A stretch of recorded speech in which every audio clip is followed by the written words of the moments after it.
नाही, त्या बाबतीतली कुठेही कसलीही चर्चा पवार परिवारामध्ये त्या ठिकाणी झालेली नाही.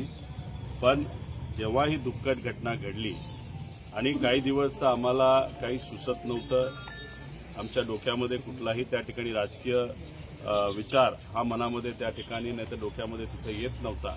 पण मनामध्ये एक मात्र होतं की अजितदादांची जागा ही कुणीही घेऊ शकत नाही. पण सुनित्रा काकींकडे बघत असताना त्या परिवाराचा एक भाग म्हणून सुनित्रा काकींमध्ये मी अजित काकांना त्या ठिकाणी बघतो. त्यामुळे तिथं त्यांना उपमुख्यमंत्री पद मिळणं व इतरही जे सर्व मिनिस्ट्रीज होत्या त्या त्यांना मिळलं पाहिजे अशी मनोमन त्या ठिकाणी इच्छा होती. आणि दादांची जी पोझिशन त्या पार्टीमध्ये होती ते म्हणजे राष्ट्रीय अध्यक्ष दादा होते, ती सुद्धा पोझिशन ही कुठेतरी सुनित्रा काकींनाच मिळाली पाहिजे अशी सुद्धा इच्छा त्या ठिकाणी माझ्या मनामध्ये आहे. राज्यसभेची वहिनींची जागा रिक्त झाली नाही, कुठल्या जागेचं नाव त्या ठिकाणी येते, पारदादा की जयदादा? आता हे बघा, याच्याबद्दल न कुठं चर्चा झाली.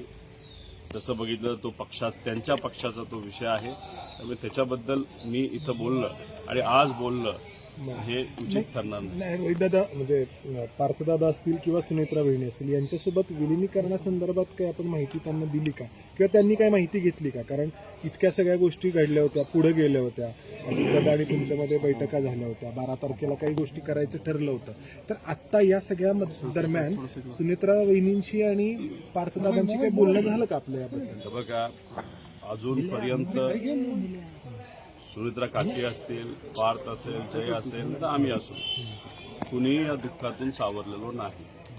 राजकीय विचार हे मनामध्ये दुर्दैवाने त्या ठिकाणी येत नाहीयेत, कारण का घटनाच इतकी दुर्दैवी त्या ठिकाणी होती. त्यामुळे हळूहळू जसं आम्हाला राजकीय विचार करण्याची क्षमता आमच्यामध्ये त्या ठिकाणी येईल, नक्कीच त्याच्याबद्दल स्पष्टपणे मी सांगेन. पण आत्तापर्यंत दोन्ही परिवारामध्ये नाही तर पवार परिवार एकत्र म्हणून कुठेही राजकीय चर्चा तिथं झालेली नाही. 9 तारखेनंतर त्या बाबतीतली कुठेतरी सुरुवात होईल असं वाटतं.